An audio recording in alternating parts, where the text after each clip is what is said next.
नमस्कार प्यारे विद्यार्थियों, इस YouTube चैनल में आपका स्वागत है। हम पढ़ रहे थे हिंदी व्याकरण का टॉपिक वर्ण विचार।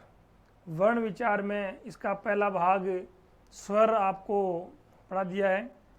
आज हम दूसरा टॉपिक इसका शुरू करेंगे, व्यंजन।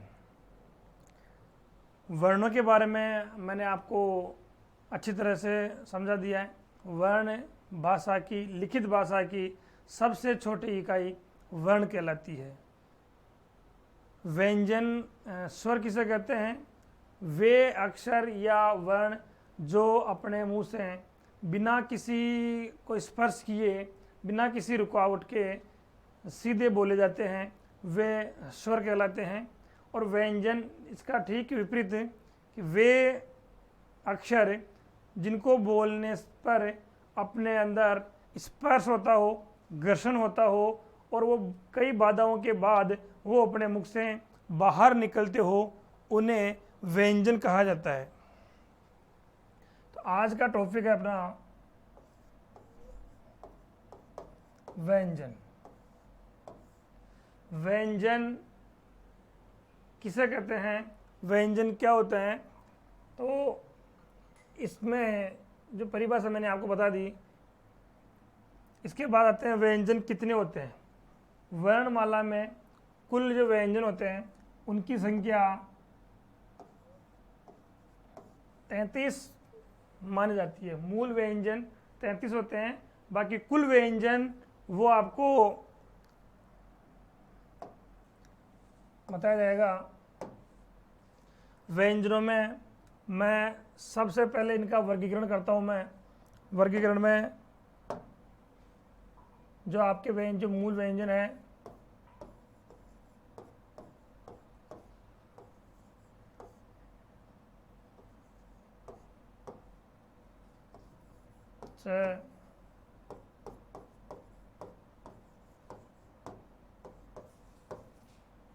ये कै वर्ग बोलेगी इसको, जिसमें 5 वर्ण है। ये च वर्ग है।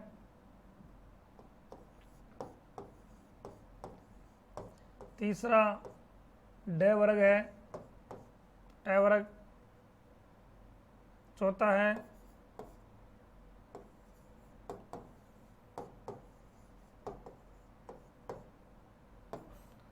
फिर पै वर्ग, पै फै बै भै मैं। ये रै लै वै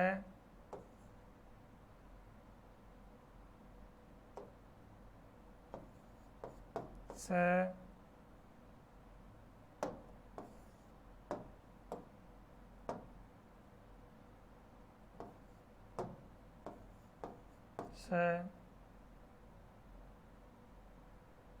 सॉरी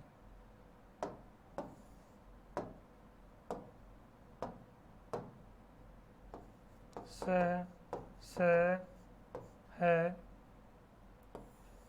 ये कुल 33 मूल व्यंजन होते हैं जिनका वर्गीकरण किस प्रकार से किया गया है। ये व्यंजन अगर अपन शुद्ध रूप से इनको देखें तो अभी ये व्यंजन नहीं है। इनमें अभी स्वरों का जो है मिलाप है। स्वरों को अलग करने के बाद ये सभी आधे इनके नीचे हलंत लगा देंगे, तो ये सभी के सभी जो व्यंजन है वो अपने मूल रूप में आ जाएंगे।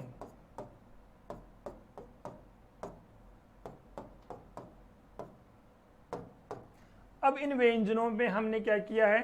स्वर को अलग कर दिया है, क्योंकि मैंने पहले बताया था कि स्वर को किसी दूसरे अक्षर की वर्ण की आवश्यकता नहीं होती है, बल्कि व्यंजन, सभी व्यंजन स्वरों के मेल से ये अपना रूप लेते हैं। इनमें मैंने स्वर जितने भी थे उनको अलग कर दिया है। अब ये आपके पास आधा क, इस क को पूरा करने के लिए ये जो क है, ये आधा क है। इस क में क्या मिलाएंगे अपन? स्वर मिलाएंगे, तभी आपके पास पूरा क होगा। ये प आधा प है, इस आधे प में ए मिलाएंगे, तभी आपके पास पूरा प बनेगा। इसलिए ये आधे आधे अक्षर है ये आपके सामने व्यंजन है। मैंने आपके सामने 33 व्यंजन लिखे हैं, इनका वर्गीकरण अपन करते हैं। सबसे पहले क वर्ग,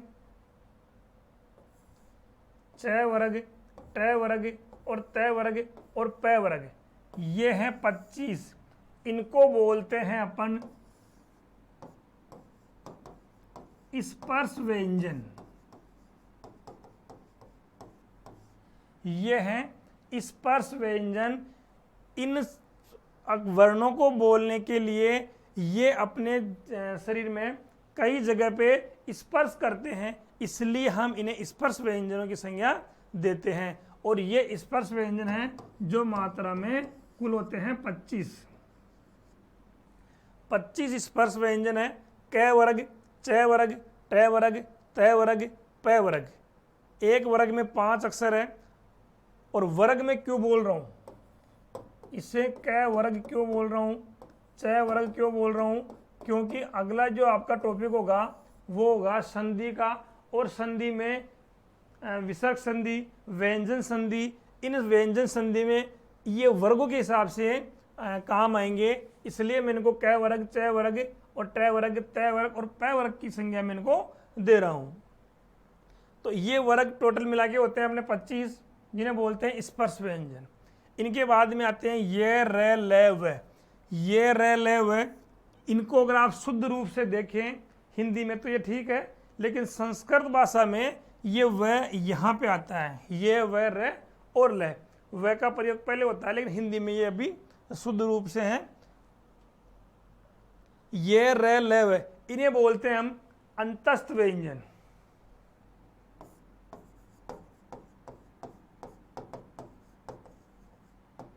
ये हैं अंतस्थ व्यंजन, जिनकी संख्या 4 होती है।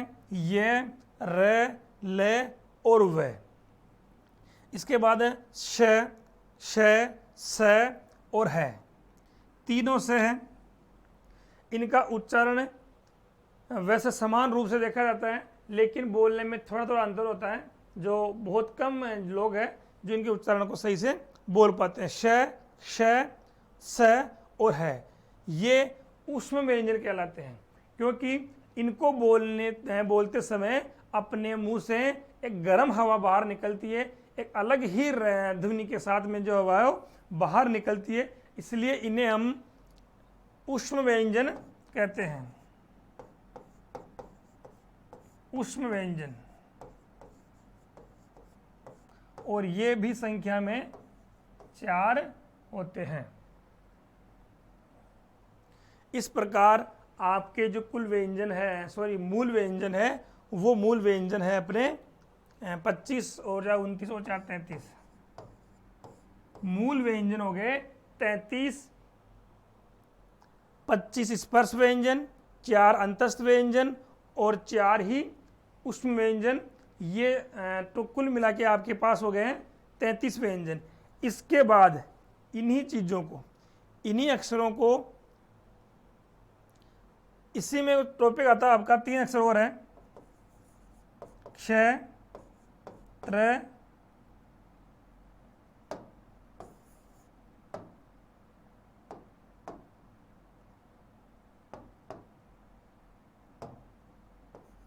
त्र, घे और श्री वाला श्र। ये 4 है। इन चारों को बोलते हैं हम, ये मूल वर्ण नहीं माने जाते हैं। इन्हें ये किसी ने इन्हीं में से जो व्यंजन है उन 2 या 2 से अधिक व्यंजनों से मिलकर ये बने हैं, इसलिए इन्हें बोला गया है संयुक्त व्यंजन।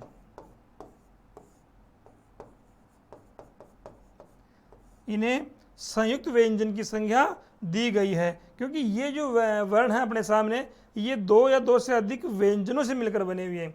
तो इसमें जो पहला है आपके वो है क्ष। ये आधा क और पूरा श, ये इससे बना है आपके क्ष।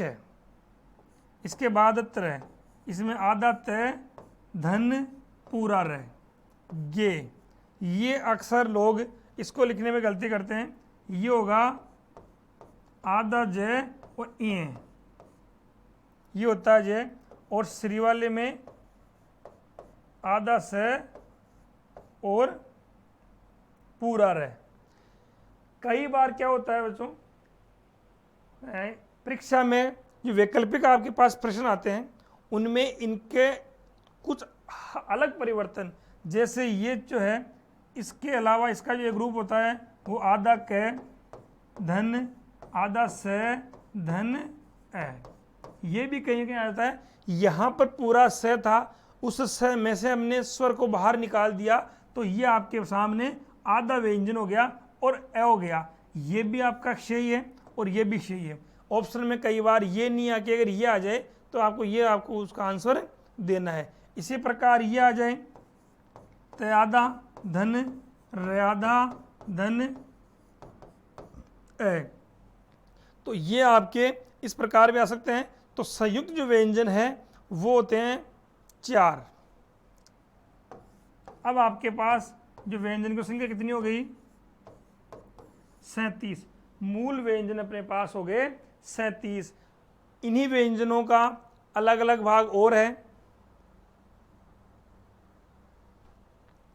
इसके बाद इनके जो टुकड़े हैं वो अपने किए गए हैं अल्प प्राण और महाप्राण। पहले मैं बताऊं आपको, अल्प प्राण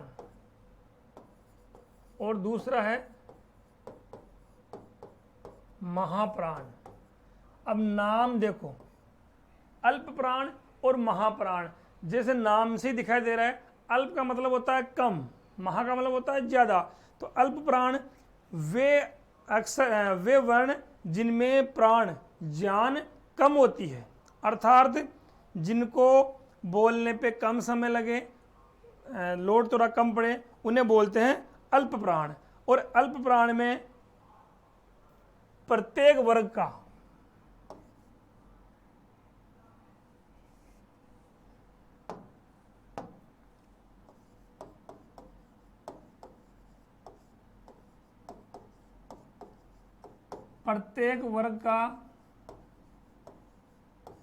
प्रथम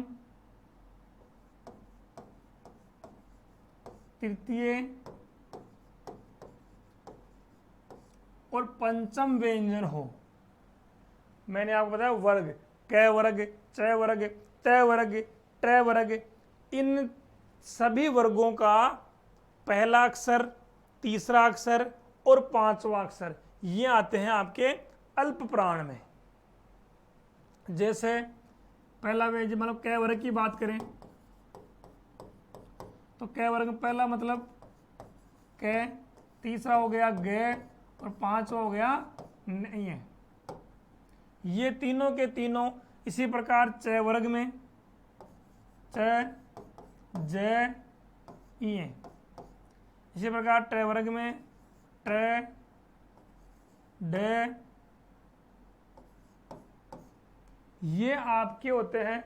इसी प्रकार त वर्ग में त द और न, पहला अक्षर, तीसरा अक्षर और पांचवा अक्षर।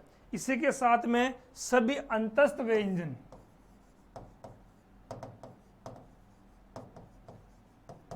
अंतस्थ व्यंजन और एक हो गया है, ये सभी आपके अल्प प्राण में, अल्प प्राण की श्रेणी में आते हैं। प्रत्येक वर्ग का पहला अक्षर, तीसरा अक्षर और पांचवा अक्षर और सभी अंतस्थ व्यंजन कौन कौन से थे, य, र, ल और व, ये चारों के चारों व्यंजन और लास्ट में आपका है। ये सभी चीजें आती है आपकी अल्प प्राण में। इसके बाद में महाप्राण,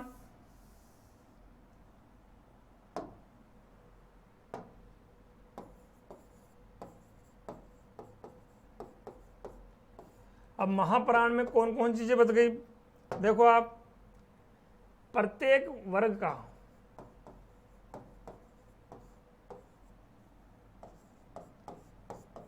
प्रत्येक वर्ग का दूसरा अक्षर और चौथा अक्षर। महाप्राण में प्रत्येक वर्ग क वर्ग का दूसरा और चौथा, ख से खरगोश और घ से घड़ी, ये आते हैं आपके। जैसे क वर्ग की बात करें तो ख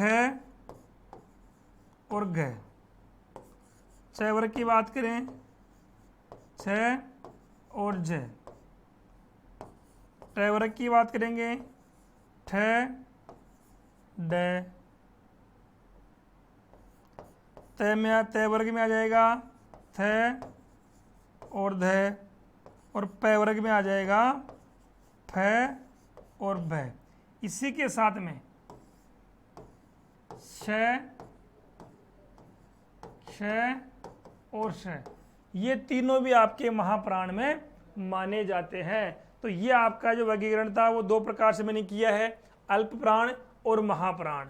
अल्प प्राण में प्रत्येक वर्ग का पहला अक्षर, तीसरा अक्षर और पांचवा अक्षर आएगा, साथ में सारे अंतस्थ व्यंजन आएंगे और है आएगा।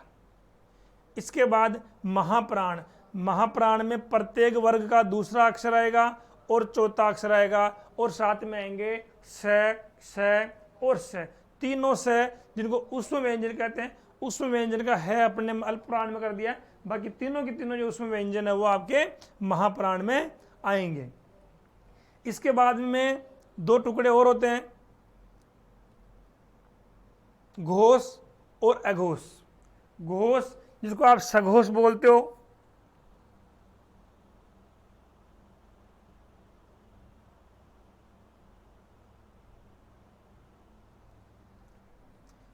इसमें आप देखिए घोष, इसको अपन सघोष भी बोलते हैं। एक होता है अघोष,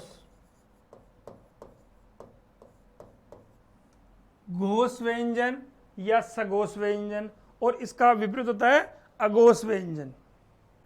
इसमें प्रत्येक वर्ग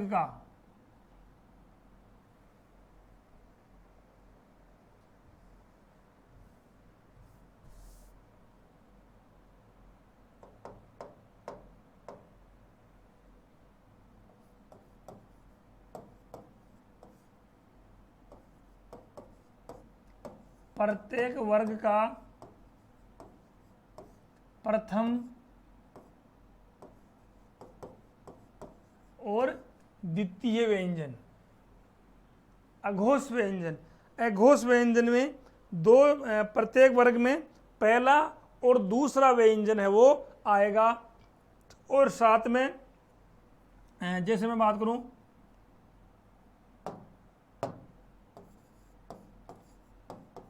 क वर्ग की, तो पहला तो हो गया क से कबूतर और दूसरा हो गया खरगोश। इसी प्रकार च वर्ग में च और छ, अर्थात प्रत्येक वर्ग में जो पांचों वर्ग है अपने पास, प्रत्येक पांचों वर्ग में पहला और दूसरा जो अक्षर होता है वो आएगा आपके अघोष में, और अघोष के साथ में स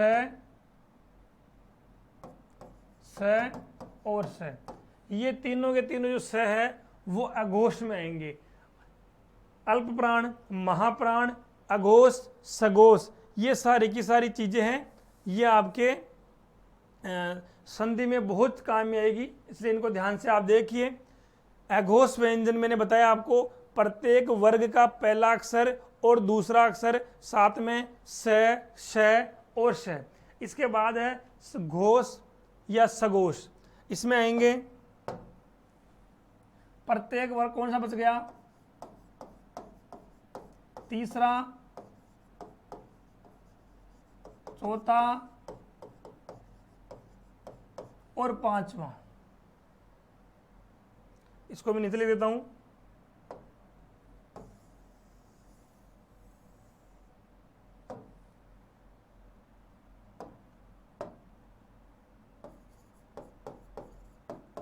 घोष या सघोष। इनमें कौन से आएंगे? प्रत्येक वर्ग का तीसरा, चौथा और पांचवा। घोष अर्थात सघोष, इनमें प्रत्येक वर्ग का तीसरा, चौथा और पांचवा ये व्यंजन इसमें आएंगे। साथ में आएंगे इसमें सभी के सभी जो अंतस्थ व्यंजन है वो।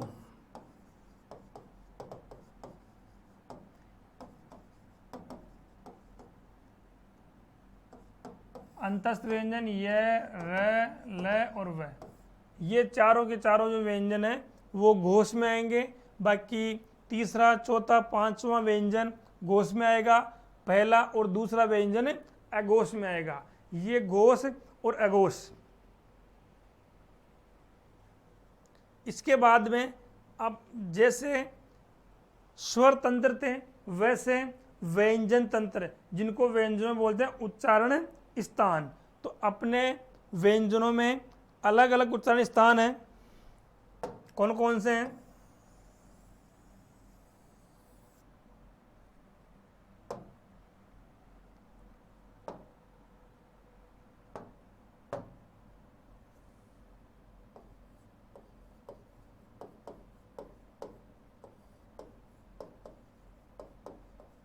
उच्चारण स्थान, जितने भी जो व्यंजन है, स्वर है, उन सब का होता है उच्चारण स्थान। जो मैंने स्वरों में आपको बढ़ाया था कि बोलने के लिए अपने जो जो वर्ण है वो अपने मुख में कहाँ कहाँ स्पर्श करते हैं, वो सारे के सारे उच्चारण स्थानों में आते हैं। तो मैंने आपको पहला बताया था, इसमें आपके पहला जो उच्चारण स्थान है वो है कंठ के द्वारा कंठे। दूसरा मैंने बताया था तालु में तालु या तालव्य। तीसरा था मूर्धा या मूर्धन्य। चौथा है दंत और पांचवा है ओष्ठ्य। ये है 5 उच्चारण स्थान। किस किस व्यंजन का उच्चारण स्थान कौन कौन सा है उसको एक बार आप देखिए। सबसे सरल है, जैसे पहला है कंठे, तो जैसे जैसे वर्ग है वैसे वैसे इनका भी वर्गीकरण किया गया है। पहला है कंठे और पहला वर्ग है आपका क वर्ग। क वर्ग का उच्चारण स्थान होता है कंठे। पूरा का पूरा क वर्ग है वो कंठ, गले पे स्पर्श करती है।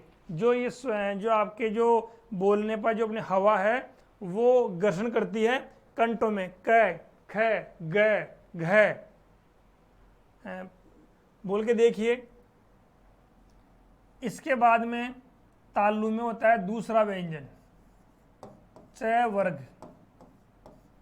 च वर्ग को आप बोलेंगे तो आपकी जो जीभ है वो तालवा, जो ऊपर अपन तालवा बोलते हैं, उस तालवे के जाकर आपकी जीभ स्पर्श करती है, इसलिए हम बोलते हैं इनको तालव्य व्यंजन। च आप बोल के देखिए। च, छ, ज, झ, य। तो ये इन पांचों को बोलने के लिए आपकी जीभ है वो तालवे को स्पर्श करती है, इसलिए इन्हें तालव्य व्यंजन कहा जाता है। इनका जो उच्चारण स्थान है वो तालव्य व्यंजनों में आता है। इसके बाद है मूर्धा। मूर्धा में आता है ट वर्ग। ट वर्ग को आप बोलोगे, मूर्धा का मतलब होता है कि आपकी जीभ तालवे के टकराकर बहुत जोरदार या तेज वापस वो गोल होके वो आपकी जीभ वापस नीचे आएगी। तालवे के टकराकर वापस जैसे मान लो पलटी मारे वो उस रूप में आपकी जीभ वापस आएगी। ट वर्ग ट, ठ, ड, ड बोलने पे आपको अच्छी तरह मालूम चल जाएगा कि आपकी जीभ है वो कहां कहां टकरा रही है।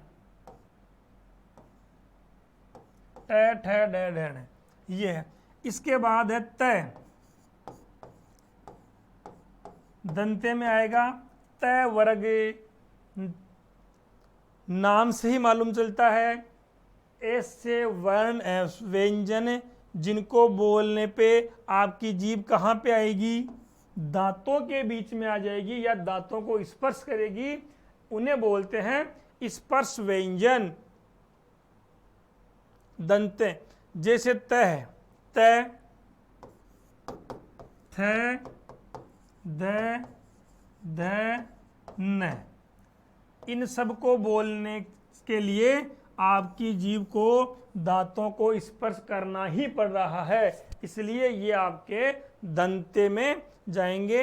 इनका जो उच्चारण स्थान है वो दंते होगा। इसके बाद है ओष्ठ, जो आपके स्वरों में भी आया था, ऐसे व्यंजन जिनको बोलते समय आपके होठ बिल्कुल ज्यादा काम में आते हैं। बिना होठों के आप इनको नहीं बोल सकते और जिनको बोलने पे आपकी जीभ आपस में स्पर्श करती है वो है प वर्ग।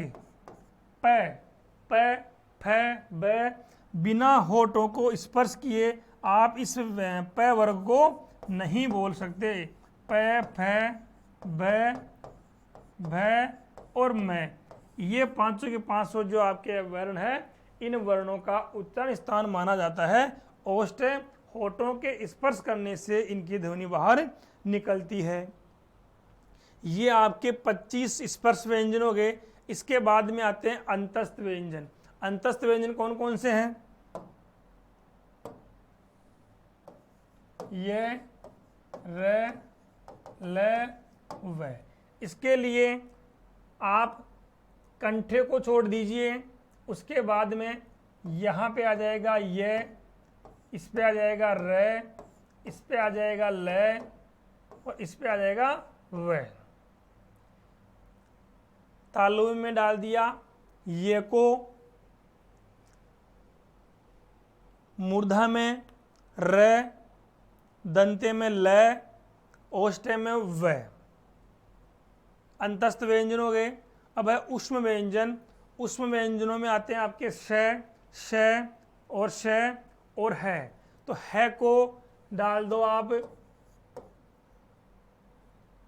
कंठे में। इसके बाद में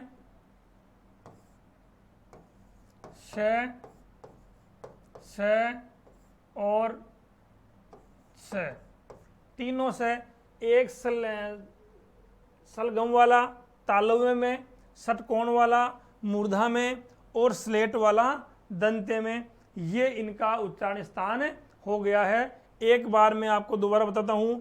कंठे का जो उच्चारण स्थान है, कंठे में आते हैं क वर्ग और है। तालव्य में आते हैं च वर्ग में, जिसमें च, छ, ज, ज, न, ये और स, ये आते हैं तालव्य में। इसके बाद है मूर्धा, मूर्धन्य। इस मूर्धन्य में आएंगे ट वर्ग पूरा, र और स। इसके बाद है चौथा है दंते। दंते में आएगा त वर्ग, त, थ, द, द, न, ल और स। ओष्ठ में जिनको होठों की आवश्यकता, होठ आपस में स्पर्श करते हैं, प वर्ग, प वर्ग के साथ में आएगा व।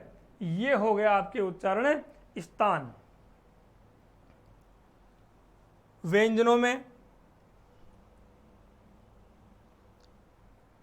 व्यंजन का वर्गीकरण बता दिया मैंने, एक बार दोबारा रिवीजन करा रहा हूं मैं। पहले स्पर्श व्यंजन होते हैं 25, जिसमें 5 वर्ग आते हैं। 5 वर्गों में कुल हो गए 25।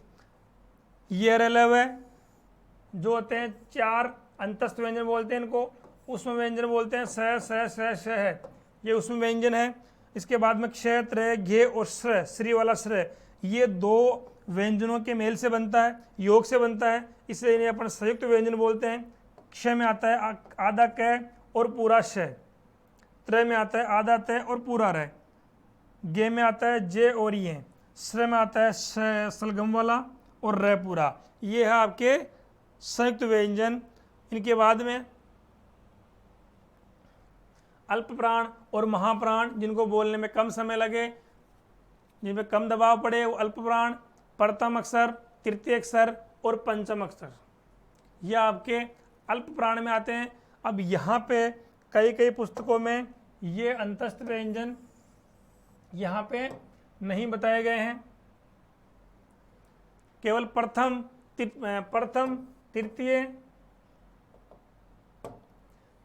तृतीय और पंचम अक्षर ही माने गए। क वर्ग का जिसे मान लो क, ग और है, पहला, तीसरा और पांचवा अक्षर प्रत्येक वर्ग का। महाप्राण में प्रत्येक वर्ग का दूसरा अक्षर और चौथा अक्षर, जैसे ख, ग, छ, ज, ठ, ड, थ, द, फ और भ।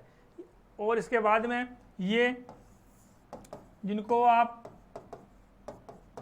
उष्म व्यंजन बोलते हैं, ये आपके इसमें आते हैं। इसके बाद में थे घोष और अघोष, पहला अक्षर, दूसरा अक्षर और उष्म व्यंजन, ये आते हैं आपके सघोष में, अघोष में। और अघोष में तीसरा अक्षर, चौथा अक्षर, पांचवा अक्षर और सारे अंतस्थ व्यंजन और है वो आता आपके सघोष व्यंजनों में। इसके बाद उच्चारण स्थानों में पहला था कंठे, तालव्य, मूर्धा, दंता और ओष्ठे। ये आपके जो व्यंजन क्रिया पूरे हो गए, प्रत्येक को आप ध्यान से पढ़िए। इसके बाद अपन कुछ प्रश्नों की बात करते हैं। पहला प्रश्न है, ये र, ल, व किस वर्ग के व्यंजन है? किस वर्ग का व्यंजन है ये र, ल, व? तो तालव्य में कौन कौन से हैं? तालव्य में सारे नहीं आ सकते। तालव्य में केवल कौन सा आता है? केवल ये आता है, ठीक है, पूरे नहीं आते। उष्म व्यंजन कौन कौन से थे? श और श, तो ये भी नहीं आएगा, ये भी नहीं है। अंतस्थ व्यंजन, ये र, ल, व से क्या बोलेंगे? अंतस्थ व्यंजन। इसके बाद अगला क्वेश्चन है, कौन सा व्यंजन तालव्य है? तालव्य मतलब तालव्य के द्वारा बोला जाए।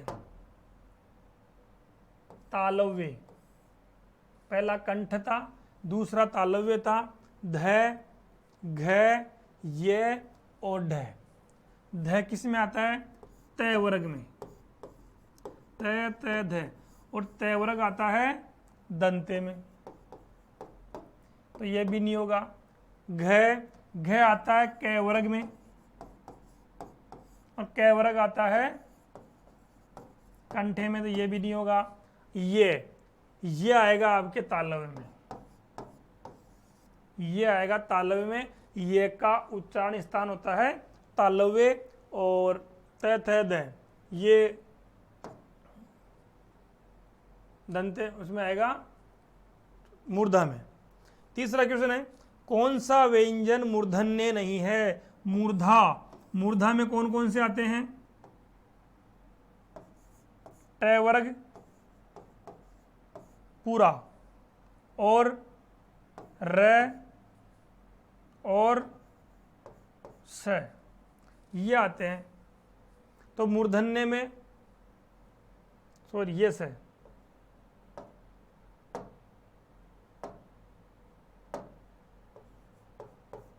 ये आ गए। तो ट वर्ग में तो ट आ गया, श भी आ गया और ट वर्ग का लास्ट में अक्षर अणे भी आ गया। तो यहां पे कौन सा बचता है? ल। और ल होता है दंते, ठीक है।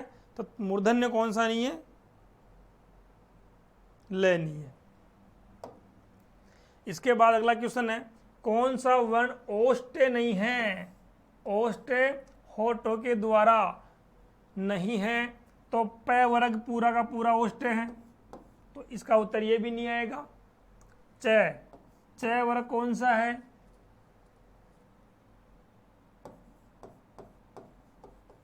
च वर्ग है तालव्य, तो इसका उत्तर क्या हो जाएगा? चालव्य। प फ ब भी आपका प वर्ग में आ गया और मैं भी आपका प वर्ग में आ गया। इसके बाद में अगला क्वेश्चन है 5वां, घ का उच्चारण स्थान कौन सा है? उच्चारण स्थान, इस पे आप गौर करेंगे। उच्चारण स्थान कौन सा है घ का? घ कौन से में आता है? क वर्ग में, और क वर्ग क्या होगा? कंठ है। क वर्ग का उच्चारण स्थान होता है कंठ, और एक है क वर्ग और एक है का भी होता है। ठीक, अगला जो क्वेश्चन है आपका वो है क्ष वर्ण किसके योग से बना है? ये क्ष है, इन्हें बोलते हैं क्या? संयुक्त व्यंजन। संयुक्त व्यंजन है, किसके योग से मिलकर बनता है? क और क्ष। ये भी नहीं आएगा। आधा क और पूरा स, ये आ सकता है। क और च, ये भी नहीं आएगा। क और स, ये भी नहीं आएगा। तो उत्तर हो गया क और आधा स। यहाँ मैंने बताया था क आधा क आधा स और ए, ये आ जाए तो ये भी इसका उत्तर माना जाएगा। अगला क्वेश्चन है, किस शब्द के आरंभ में संयुक्त व्यंजन है? किस शब्द के आरंभ में संयुक्त व्यंजन होता है? जहां पर कितने व्यंजन हो? 2 व्यंजन हो। जहां पर 2 व्यंजन कहाँ होंगे? जब एक व्यंजन आपका आधे रूप में दिखाई देगा। तो पहला आधा, पहला वर्ड आधा स है, पूरा है, तो ये इसका उत्तर आ जाएगा, क्योंकि इसमें पहला अक्षर आधा नहीं है। इसमें भी जो संयुक्त व्यंजन है वो आरंभ में और कहाँ पर है?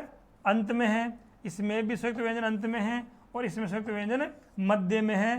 तो यहाँ पर आपका स्पर्श व्यंजन है वो, सॉरी संयुक्त व्यंजन वो प्रारंभ में है। तो ये क्वेश्चन है, आप इन चीज़ों को ध्यान से पढ़ेंगे। व्यंजन आपके यहीं पे पूरे होते हैं। स्वर और व्यंजन दोनों पूर्ण रूप से तैयार हो गए हैं।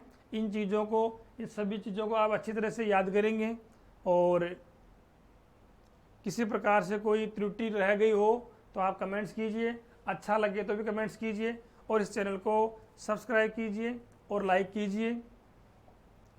आज की क्लास में आपका बहुत बहुत आभार, धन्यवाद।